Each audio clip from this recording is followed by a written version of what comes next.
The morning alarm on his communicator buzzed at 600 hours, just like it had every day for the past 3 years. She rolled out of her narrow dormitory bed with practiced efficiency, her body moving through the routine that had become second nature during her time at the Galactic Military Academy on station. At 17, looked like any other human teenager attending the prestigious academy. Average height, black hair pulled back in regulation style, wearing the standard-issue gray uniform that all first-year students were required to wear. What her classmates didn't know was that beneath that unremarkable exterior was someone who had already seen more combat than most graduated officers would experience in their entire careers. The academy hallways buzzed with the usual morning chatter as students from dozens of different species made their way to breakfast. Walked alone, as she always did, listening to conversations in languages ranging from the musical tones of the Etherian delegates to the harsh clicking sounds of the military descendants. She understood most of them, another skill she had picked up during her years fighting in the Outer Rim conflicts. "Hey, look, it's the charity case," sneered a large student whose blue-scaled face twisted into what passed for a smirk among his people. His three companions, all from various high-ranking military families, chuckled in their different ways. Still wondering how a nobody human got accepted here. Must have been some clerical error. Kept walking, her expression unchanged. She had heard variations of this same comment hundreds of times over the past months. The Galactic Military Academy was the most elite training institution in known space, typically reserved for the children of admirals, generals, and planetary governors. Most students arrived with recommendation letters from war heroes or political leaders. Had arrived with nothing but a worn duffel bag and admission papers that listed her previous education as independent study. What they didn't know was that her independent study had taken place in the cockpit of a salvaged fighter ship, learning battle tactics from grizzled veterans who had fought in conflicts spanning multiple star systems. While these academy students had been attending formal dinners and studying theoretical warfare, had been dodging plasma fire and making split-second decisions that meant the difference between life and death for entire civilian populations. The cafeteria was a massive space designed to accommodate the dietary needs of 47 different species. Grabbed her standard human meal pack and found an empty table near the observation windows that looked out onto the swirling nebula surrounding station. She ate in silence, watching the distant stars and thinking about the friends she had left behind in the outer territories. "Excuse me, is this seat taken?" The voice belonged to another human student who had arrived at the academy around the same time as, unlike her, came from a well-connected Earth family and had quickly integrated into the social hierarchy of the academy. "It's all yours," replied, not looking up from her meal. Sat down across from her, his expression curious. "You know, I've been wondering something about you. You never talk about where you came from before this place. Most of us love bragging about our families or our home worlds. What's your story?" Finally looked up, meeting his genuinely interested gaze.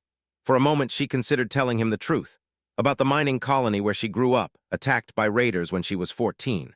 About Captain, the former Earth Defense Force pilot who had rescued her and taught her how to fight back.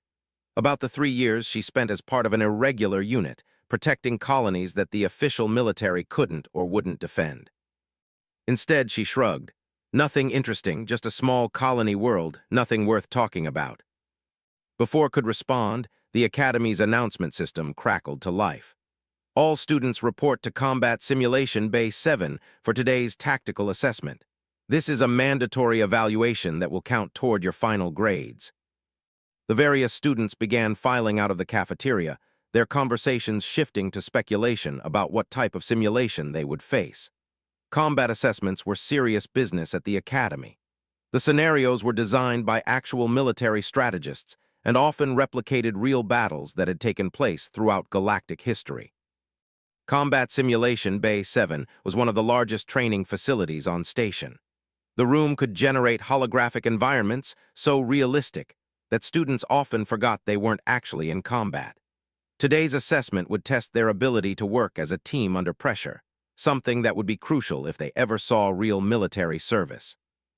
Instructor K, a veteran warrior whose forearms bore the scars of numerous battles, stood at the center of the bay as students filed in.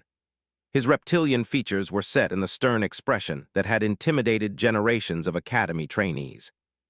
Today you will face a scenario based on the defense of Sanctuary Station, he announced, his translator rendering his words in perfect galactic standard. For those who paid attention in their history classes, this was one of the most significant battles of the Outer Rim Wars. A small defensive force held off a vastly superior enemy fleet long enough for civilian evacuations to be completed. Felt her stomach tighten. She remembered Sanctuary Station very well, though not from any history book. She had been there, flying a patched-together fighter alongside Captain and 8 other pilots. She remembered the desperation in his voice as he coordinated their impossible defense, the way her hands had shaken during her first real combat mission, and the faces of the families they had managed to save. You will be divided into teams of 10, Instructor K continued. Each team will command a section of the station's defense grid. Your objective is simple: hold the line until the evacuation is complete. The scenario will last exactly 47 minutes, the same amount of time the actual battle took. The holographic environment materialized around them, transforming the simulation bay into the command center of Sanctuary Station. Through the massive viewports, students could see the approaching enemy fleet, hundreds of sleek warships advancing in perfect formation. The detail was so accurate that recognized specific ship configurations she had faced in the real battle. Found herself assigned to Team Delta, along with 8 other students she barely knew. As the team leader was selected through a quick democratic vote, naturally assumed command due to his loud confidence and impressive family connections. None of the other students challenged his authority. "Listen up, everyone," announced as the simulation countdown began. "My father commanded a Star Destroyer in the campaign, so I know a thing or two about space combat. We'll set up a standard defensive perimeter and focus our fire on their largest ships." Watched the tactical display and felt a familiar chill. The enemy formation was moving exactly as she remembered, which meant strategy would result in complete disaster. In the real battle, the initial defense had collapsed within minutes when commanders had made exactly the same assumptions about enemy intentions. "That won't work," she said quietly. Turned to her with obvious annoyance. "Excuse me. The enemy formation looks like a standard assault pattern, but it's actually a feint. They're going to punch through the center while we're focused on their heavy ships. We need to concentrate our defenses on protecting the evacuation routes." "And you know this how?" His voice dripped with condescension. "Did you learn advanced naval tactics on your little colony world?" The other team members were watching this exchange with interest. Realized that anything she said would sound like empty boasting from someone with no apparent qualifications. She had no way to explain that she knew the enemy's strategy because she had lived through it. "I just think we should consider alternative approaches," she said finally. Dismissed her with a wave. "We're going with my plan. Take position at Station 12 and follow orders." The simulation began in earnest as the enemy fleet entered weapons range. Took her assigned position at a secondary weapons control console, watching helplessly as deployed their forces exactly as she had predicted he would. The other teams were making similar decisions, falling into the same tactical trap that had nearly doomed the real Sanctuary Station.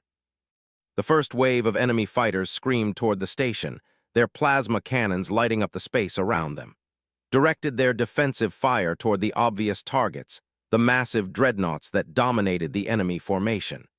It was exactly what the simulation expected untrained students to do, and exactly what would result in failure. "Enemy fighters are breaking through the outer perimeter," reported a student monitoring the sensors. Her translated voice carried a note of concern that was unusual for her typically emotionless species. "Impossible," snapped. "Our fire control is targeting their primary threats." But could see what was happening on her display. The enemy fighters weren't random raiders. They were elite units specifically designed to exploit weaknesses in standard defensive formations. While the Academy students focused on the impressive-looking capital ships, the fighters were systematically dismantling the actual defensive infrastructure. Within 10 minutes of the simulation start, 3 of the student teams had lost primary power to their sections. The evacuation convoys were taking heavy casualties as enemy fighters slipped through gaps in the defensive grid. At this rate, the simulation would be over in less than 20 minutes, with most of the civilian population dead and Sanctuary Station destroyed. "This is hopeless," muttered, or a student whose gray skin had taken on the darker hue that indicated stress among his people. The enemy is too strong. The scenario must be impossible. Gritted her teeth, watching the tactical display show the same pattern of disaster she had witnessed 3 years ago. Except in the real battle, Captain had realized the true threat just in time to mount a desperate counterattack. She remembered his voice over the communication system, cutting through the chaos with calm precision as he redirected the entire defense plan.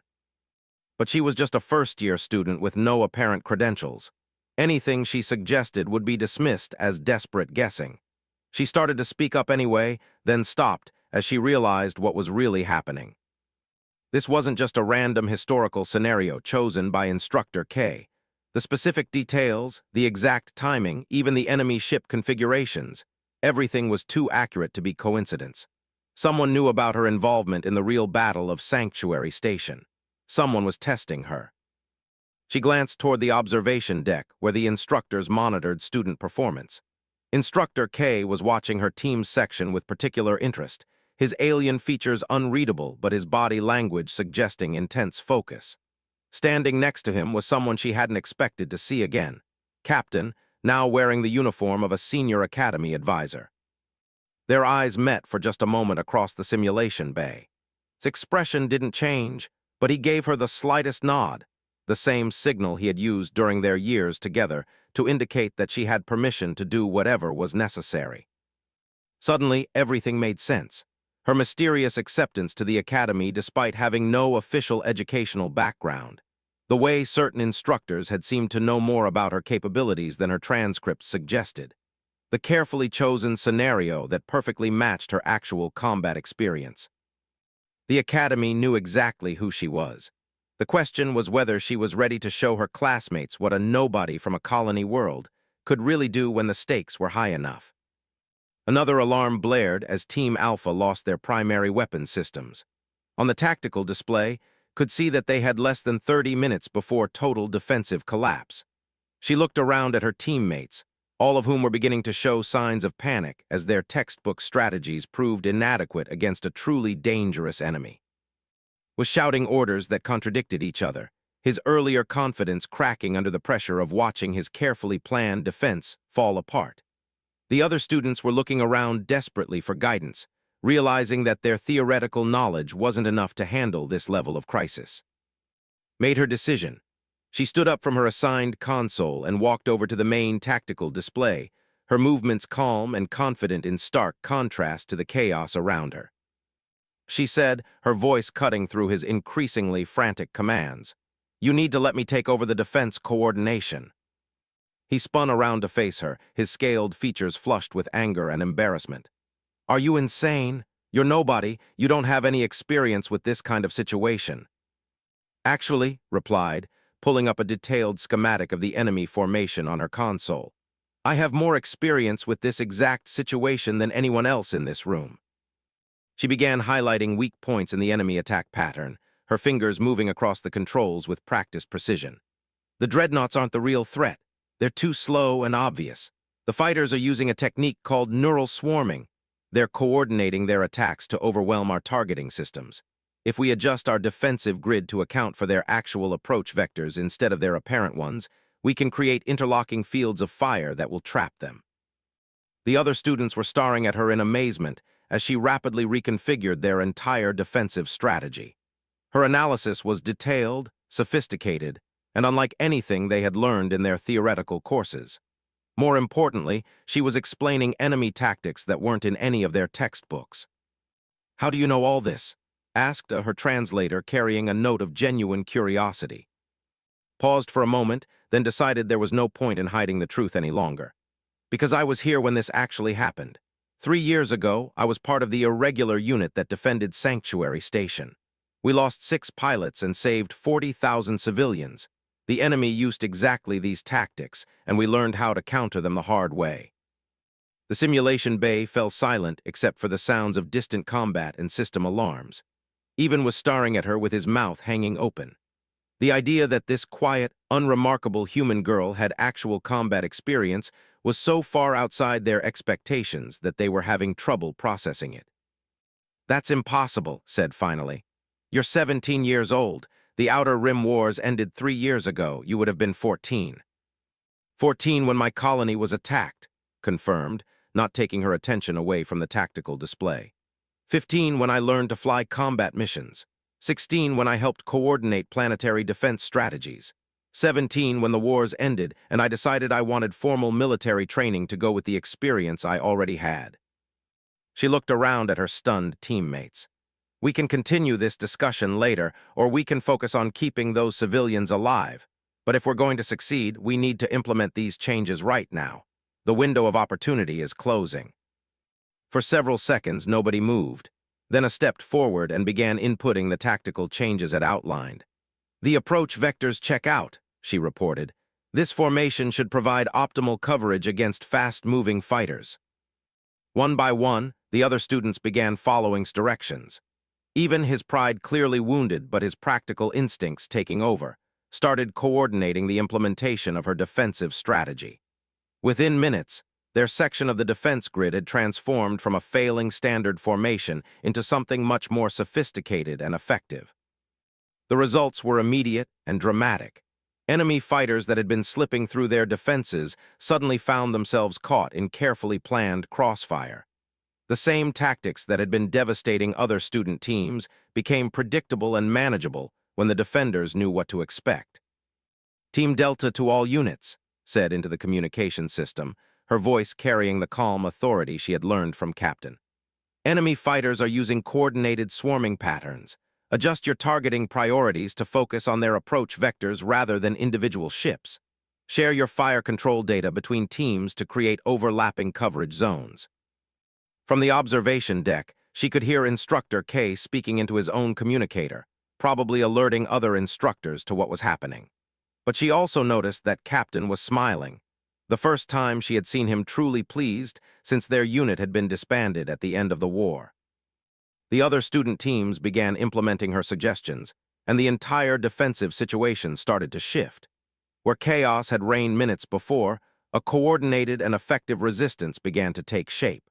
The enemy advance, which had seemed unstoppable, suddenly found itself facing the kind of opposition that could actually prevent them from achieving their objectives. But knew that the real test was still coming. The opening phase of the Battle of Sanctuary Station had been challenging, but manageable once the defenders understood what they were facing. The middle phase, which should begin any moment, would require decisions and sacrifices that most of these students weren't prepared to make. She watched the tactical display, counting down the seconds until the enemy would reveal their true strategy. Everything that had happened so far was just a prelude to the real battle, and she was the only person in the simulation who knew what was coming next. 30 seconds until the main assault begins, she announced to her team. What we've seen so far was just reconnaissance in force.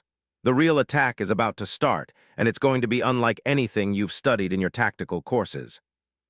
Looked at her with newfound respect mixed with obvious confusion. How can you be so certain about the timing? Checked her chronometer and smiled grimly. Because that's exactly how long Captain held them off before they committed their reserve forces. I was flying wing position in his squadron when the real shooting started.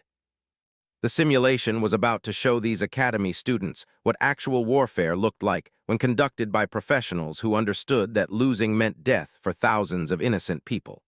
And for the first time since arriving at station, felt like she was exactly where she belonged. The tactical display suddenly exploded with new contacts as the enemy reserve fleet dropped out of hyperspace directly behind Sanctuary Station. Had been expecting this moment, but hearing the gasps and exclamations from her teammates reminded her that, for them, this was a complete surprise that transformed the entire nature of the battle. "Impossible!" exclaimed, his blue scales shifting to a darker shade that indicated shock among the. They can't have a second fleet. The initial force was already at maximum tactical strength for this type of operation. "Welcome to real warfare," said grimly, her hands already moving across her console to adjust their defensive priorities. "The first rule of actual combat is that the enemy never does exactly what your textbooks say they should do." The new enemy ships were different from the first wave. Where the initial attack had consisted of fast fighters and medium cruisers designed to probe defenses and create chaos, this second force was built for raw destruction. Massive battleships surrounded by clouds of support vessels, all configured for the kind of sustained bombardment that could crack a space station's hull like an eggshell. Instructor K's voice echoed through the simulation bay as he provided commentary for the other instructors. The enemy is now implementing a classic hammer and anvil strategy. The initial force pins the defenders in place, while the reserve fleet attacks from an unexpected vector. Historically, this tactic has a 93% success rate against unprepared defenders. Almost smiled at that. Instructor K was technically correct, but he was leaving out the crucial detail that the real Battle of Sanctuary Station fell into that lucky 7% of defenses that had somehow managed to survive. What he didn't know was that their survival had required sacrifices that most military academies preferred not to discuss in their theoretical courses. "All teams, this is Team Delta," she announced over the general communication channel. "The enemy's real objective isn't to destroy the station immediately. They want to force us into a prolonged battle that will prevent the civilian evacuation from completing. Our only chance is to buy time, not to achieve military victory." She could hear confused voices from the other teams as students tried to understand what she meant. The concept of accepting tactical defeat in order to achieve strategic objectives wasn't something that came naturally to young people who had been raised on stories of glorious military victories.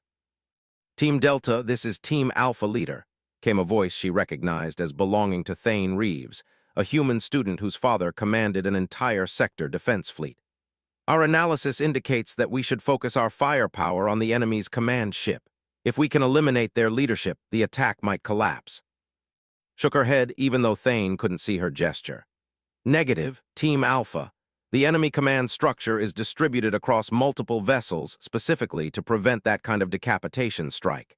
If we commit our heavy weapons to attacking their battleships, we'll leave the evacuation routes undefended." "And you know this how?" Thane's voice carried a note of challenge that suggested he wasn't accustomed to having his tactical assessments questioned by unknown students.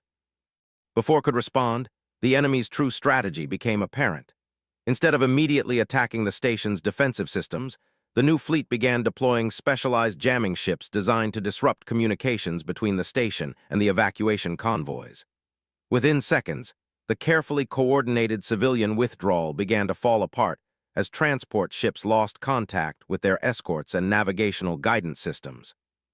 "They're targeting the evacuation directly," breathed her emotionless voice somehow managing to convey horror at this violation of standard military ethics.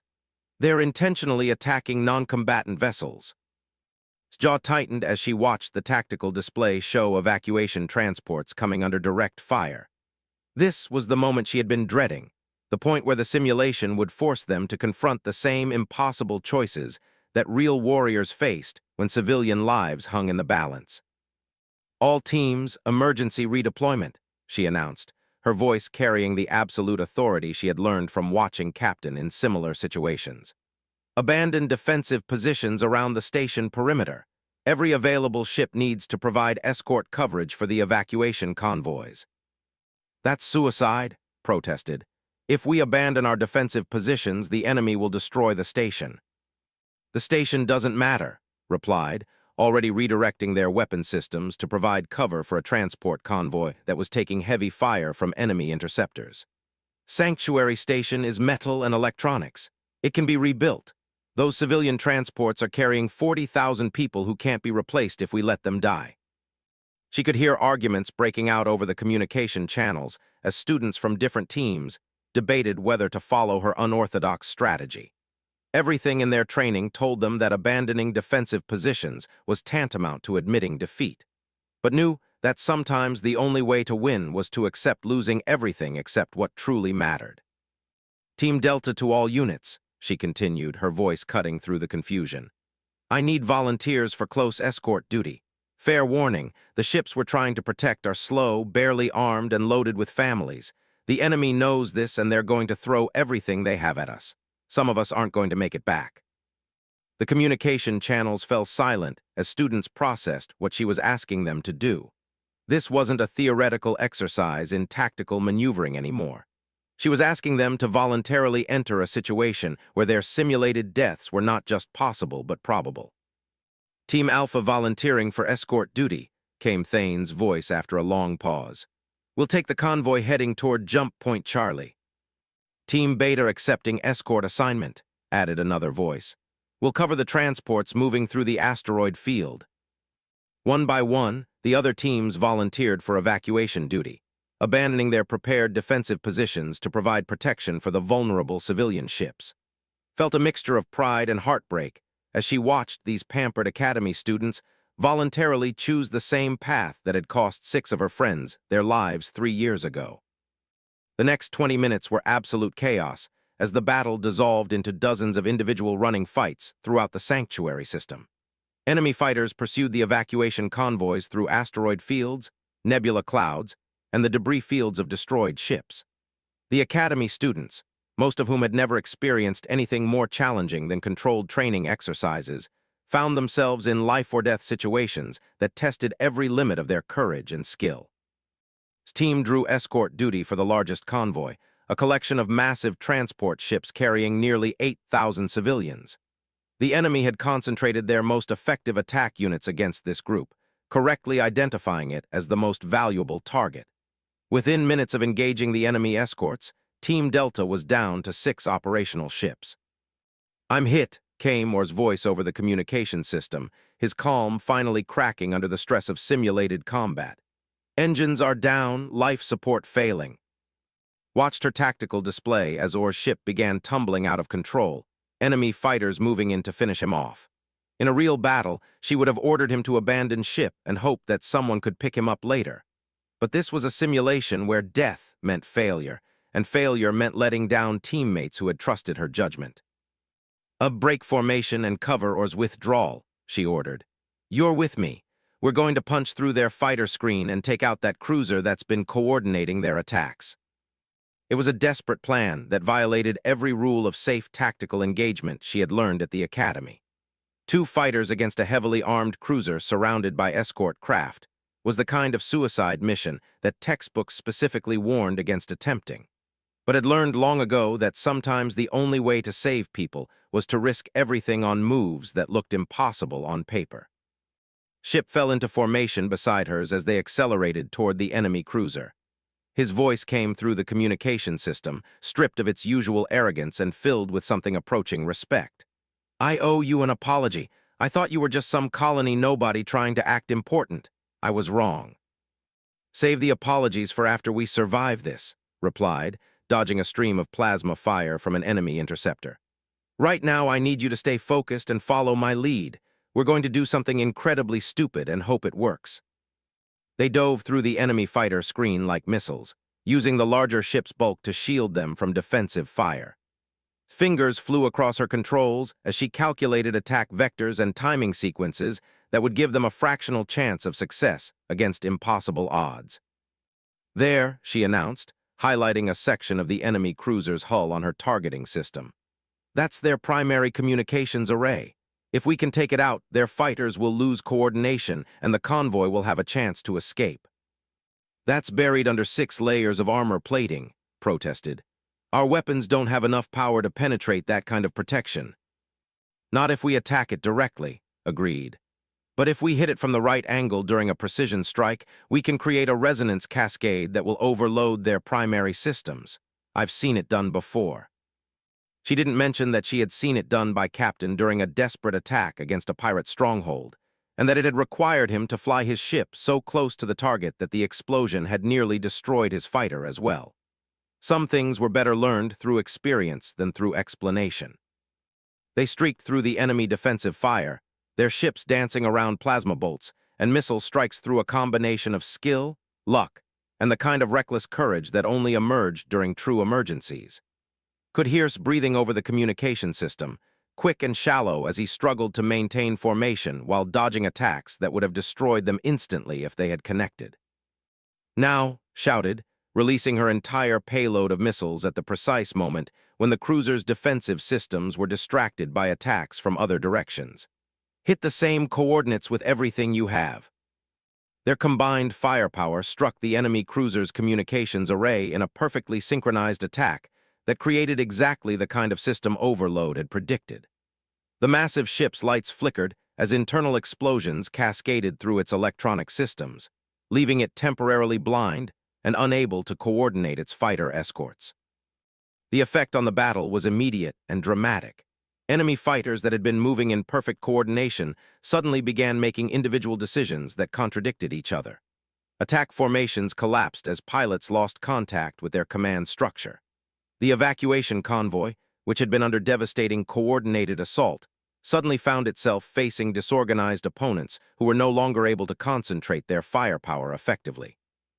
"All evacuation convoys, this is Sanctuary Control," came a new voice over the communication system. "Enemy coordination has been disrupted. All transports proceed immediately to your assigned jump points. Repeat, all civilians proceed immediately to hyperspace jump points."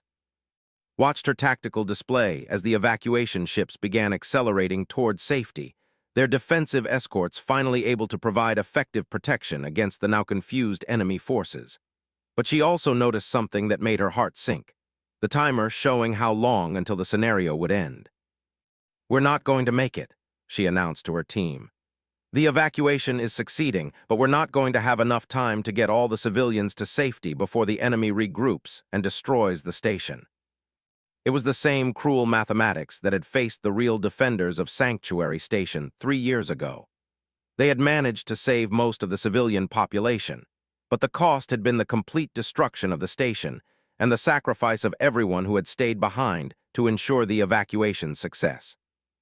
Looked around at her teammates, these privileged academy students who had volunteered to follow her into an impossible situation, with his damaged ship still trying to provide escort coverage, methodically calculating optimal firing solutions despite being outnumbered 10-1, or limping along on backup power because he refused to abandon his position.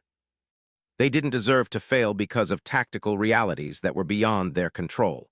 But more importantly, those simulated civilians didn't deserve to die because the scenario was designed to replicate a historical battle where saving everyone had been impossible.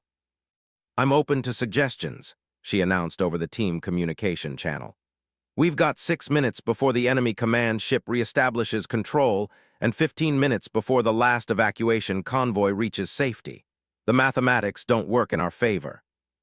"What did the real defenders do?" asked a quiet student who rarely spoke but had proven to be an excellent pilot during the crisis. "How did the actual Battle of Sanctuary Station end?" Was quiet for a long moment, remembering Captain's final transmission and the way his ship had looked as it accelerated toward the enemy command vessel on a collision course that would ensure the evacuation's success at the cost of his own life. "The real defenders made a choice," she said finally. "They decided that saving those civilians was worth any personal cost. Captain and 2 other pilots flew their ships directly into the enemy fleet's command structure. The explosions created enough chaos and damage to buy the evacuation convoys the time they needed to escape." "A suicide run," said quietly. "You're talking about a suicide mission." "I'm talking about the difference between theoretical heroism and real heroism," corrected. "When everything is on the line and people are depending on you, sometimes the only way to save them is to risk everything you have." She paused, looking at the tactical display that showed the enemy fleet beginning to reestablish coordination. In a few more minutes, they would be back to full effectiveness, and the remaining evacuation convoys would be sitting ducks. "This is a simulation," she continued. "Failing here means a bad grade and some embarrassment, but it also means learning what it feels like to let people down when they need you most. The choice is yours. We can play it safe and accept partial success, or we can find out what we're really capable of when everything depends on us."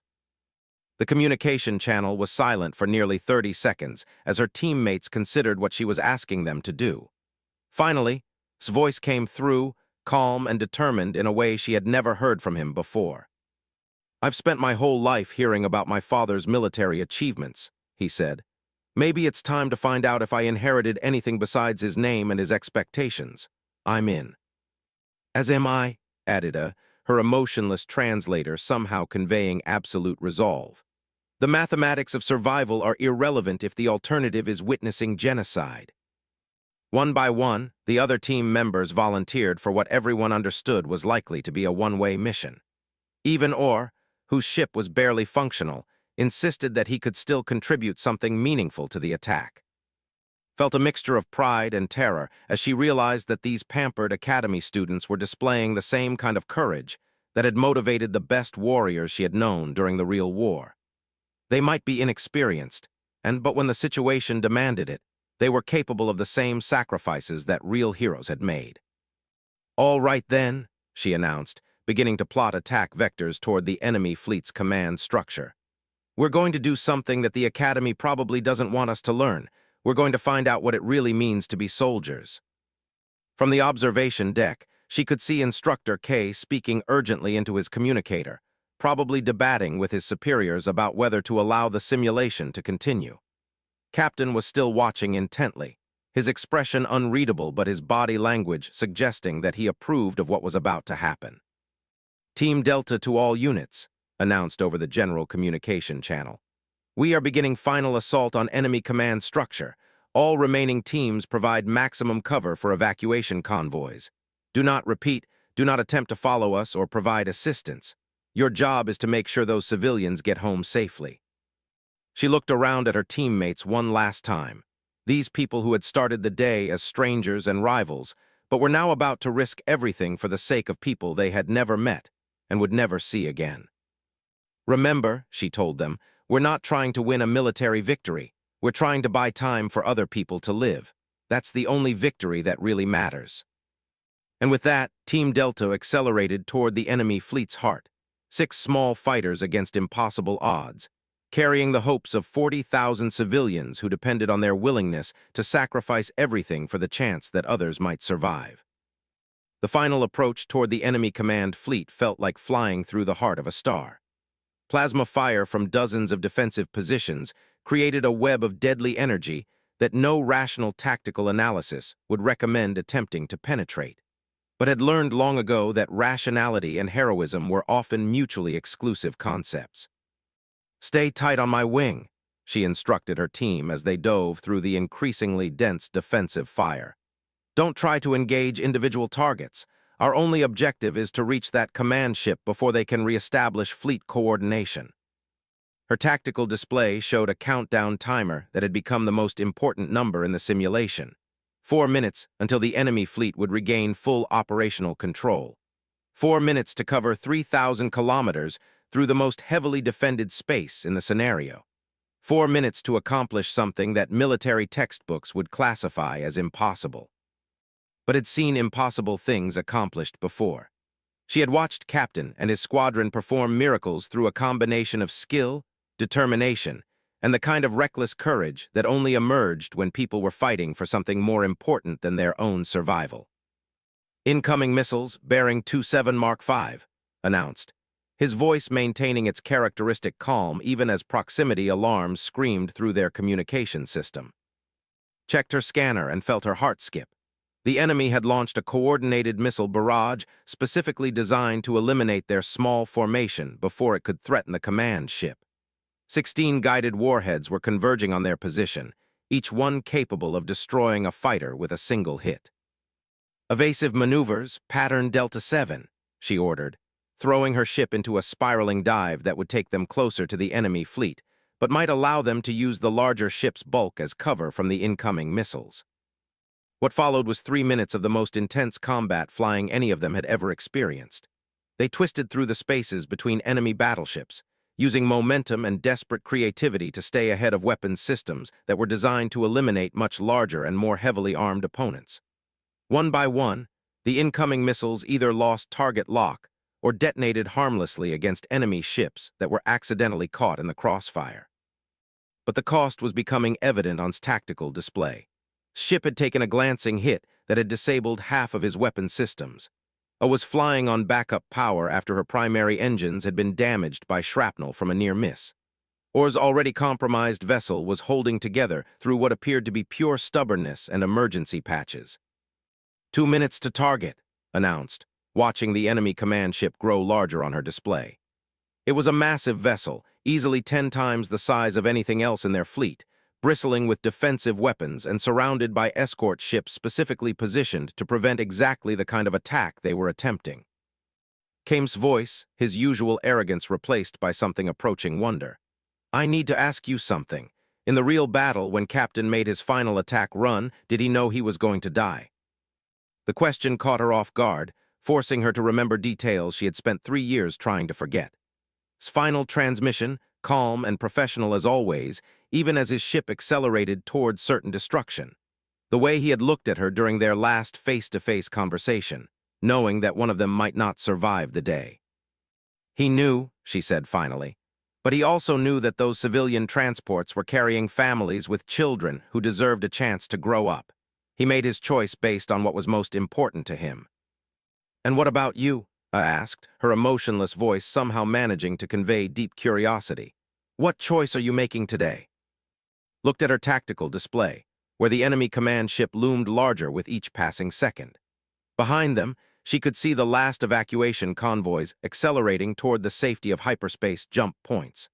40,000 simulated lives hanging in the balance, depending on whether 6 academy students could accomplish something that trained military professionals would consider beyond the realm of possibility. "I'm making the choice to believe that these people matter more than our grades, our careers, or our safety," she replied. "I'm choosing to believe that sometimes ordinary people can do extraordinary things when the stakes are high enough." The enemy command ship's defensive systems had finally identified them as a genuine threat. Point defense turrets swiveled to track their approach, while interceptor squadrons launched from internal bays. The space around them began filling with the kind of coordinated defensive fire that was designed to stop much larger and more powerful attack formations. "This is it," announced, her voice carrying the calm authority she had learned from watching real heroes make impossible decisions. "Final attack run begins in 30 seconds. Remember, we're not trying to destroy that ship. We just need to damage their command and control systems enough to buy the evacuation convoys the time they need to escape." She paused, looking at the tactical display one more time. The mathematics were still impossible. 6 damaged fighters against a fleet command ship and its escorts, with less than 90 seconds remaining before the enemy regained full coordination. But mathematics had never been the determining factor in the battles that really mattered. "It's been an honor serving with all of you," she continued. "Regardless of how this ends, you've proven today that courage isn't something you're born with. It's something you choose when other people are counting on you." The final attack began with a coordinated assault on the command ship's escort vessels. Instead of trying to destroy the smaller ships, they focused on creating enough chaos and confusion to open a narrow corridor toward their primary target. It was a desperate gambit that required perfect timing and flawless execution from pilots who had learned most of their skills during theoretical exercises. But somehow, impossibly, it worked. Its damaged ship managed to disable an interceptor's engines with a perfectly placed shot. Used her ship's remaining power to jam the targeting systems of an entire defensive turret array. Flew his fighter through a gap barely wider than his ship's wingspan, drawing enemy fire away from his teammates. Or flying a ship that should have been abandoned as somehow managed to crash into an enemy escort vessel with enough force to create the explosion and debris field that provided the final distraction they needed. "Go, go, go!" shouted as she dove toward the command ship's exposed communications array, the same target she had learned to identify 3 years ago when Captain had explained the vulnerability to her during a brief moment between battles. The last 60 seconds felt like hours as she navigated through point defense fire that was designed to stop much larger and more heavily armored targets. Her ship's hull temperature rose into dangerous levels as near misses heated the metal to the point where warning alarms screamed constantly through her cockpit. But she could see the target clearly now, the specific section of the enemy command ship where all of their fleet coordination systems were housed. It was exactly where Captain had told her it would be, protected by the same kind of defensive systems that had failed to stop him 3 years ago. "Target acquired," she announced, arming the last of her missiles for a precision strike that would require her to approach close enough that the explosion might destroy her own ship as well. "All remaining team members clear the area immediately. This is going to be loud." "Negative," Kame's voice, his ship falling into formation beside hers despite the obvious danger. "We started this mission together, and we're going to finish it together." "Same here," added her damaged fighter somehow keeping pace despite its compromised systems. The mathematical probability of success increases with coordinated simultaneous strikes. Didn't bother with words, simply taking position on her other wing and arming his remaining weapons for what everyone understood would be their final attack. Together, the 4 surviving members of Team Delta accelerated toward the enemy command ship's critical systems. 4 small fighters carrying the hopes of an entire civilian population, and the legacy of heroes who had made similar sacrifices in battles that history would remember long after the participants were forgotten. The explosion when their missiles struck the target was visible throughout the entire sanctuary system. The enemy command ship's lights flickered and died as cascading system failures spread through its electronic infrastructure. Communication arrays went dark. Targeting systems lost coordination. The carefully orchestrated assault on the evacuation convoys dissolved into confusion as individual ship commanders lost contact with their fleet headquarters. In the sudden silence that followed, heard the most beautiful sound she could imagine. The notification that the last civilian transport had successfully reached hyperspace and jumped to safety. 40,000 simulated lives saved because 6 academy students had chosen to risk everything for people they had never met and would never see again. The simulation ended abruptly, returning them to the sterile environment of Combat Simulation Bay 7. But the silence that followed was different from the usual post-exercise chatter. Students from all the teams were staring at Team Delta with expressions ranging from amazement to something approaching awe. Instructor K approached their group, his 4 arms crossed in the gesture that indicated profound respect. That was the first time in Academy history that a student team has achieved complete mission success in the Sanctuary Station scenario, he announced. More importantly, it was accomplished using tactics that demonstrated a level of tactical sophistication and personal courage that exceeded anything in our training protocols. Captain stepped forward from the observation deck, his expression serious but his eyes showing unmistakable pride. "Miss," he said formally, "I believe it's time for you and I to have a conversation about your future at this academy." But before could respond, stepped forward, his blue scales still showing the darker coloration that indicated deep emotion among his people. "Captain, sir, if I may," he said, his voice carrying none of its usual arrogance. "We need to apologize for the way we treated her. We judged her based on appearances and assumptions instead of taking the time to understand who she really was." "We all did," added Thane from Team Alpha, his voice carrying genuine remorse. "We were so focused on our family connections and our theoretical knowledge that we couldn't recognize real experience when it was right in front of us." Approached directly, her emotionless features somehow managing to convey sincere respect. "You have taught us something that our textbooks could not provide," she said. "True leadership emerges from competence and character, not from status or family connections." Looked around at her classmates, these privileged students who had started the day dismissing her as nobody worth knowing. The transformation in their attitudes was obvious, but more importantly, she could see that they had been changed by the experience of choosing to risk everything for the sake of others. "You don't owe me any apologies," she said finally. "What happened today proved that all of you are capable of the same kind of courage that real heroes display when it matters most. Your family backgrounds and your previous experience are less important than your willingness to do what's right when people are counting on you." Captain smiled, the same expression she remembered from their years together in the Outer Rim territories. "Miss, I think it's time for your classmates to learn the full story of the Battle of Sanctuary Station. They deserve to know what real heroes look like when they're not wearing academy uniforms or carrying famous family names."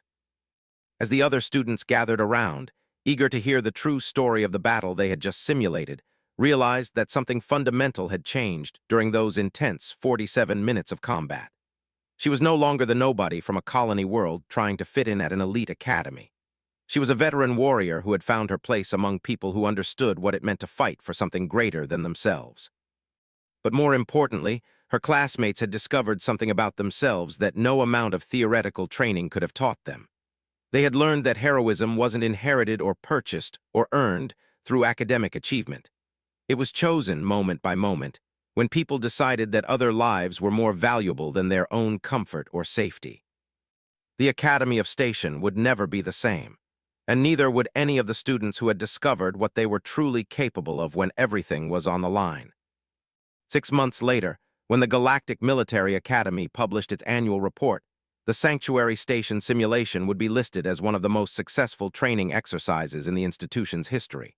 But the real measure of its success wouldn't be found in any official records. It would be seen in the way those students approached every subsequent challenge, carrying with them the knowledge that ordinary people could accomplish extraordinary things when they chose to put others before themselves. And in the Outer Rim territories, where real battles continued to rage beyond the attention of the core worlds, new stories would begin to circulate about a group of Academy graduates who fought with a level of courage and tactical sophistication that seemed to come from somewhere beyond their formal training. Stories about young officers who understood that the measure of a warrior wasn't found in their family connections or their academy rankings, but in their willingness to sacrifice everything for people who depended on them. The seasoned champion who everyone had treated like nobody had finally found her place among people who understood what it meant to be heroes. And in teaching them what she had learned during her years in the Outer Rim Wars, she had discovered something equally important about herself: that her greatest victories would never be the battles she won, but the people she inspired to become more than they had ever thought possible. The galaxy was full of conflicts that required both courage and competence to resolve. And now, it had a new generation of warriors who understood that true strength came not from the families they were born into or the schools they attended, but from their willingness to risk everything for the sake of others who couldn't protect themselves. In the end, that was the only lesson that really mattered. Everything else was just preparation for the moment when someone would need to choose between personal safety and doing what was right. And thanks to one quiet girl from a colony world who had learned to be a hero before she learned to be a student, an entire generation of future officers would be ready to make that choice when their time came to step forward and be counted.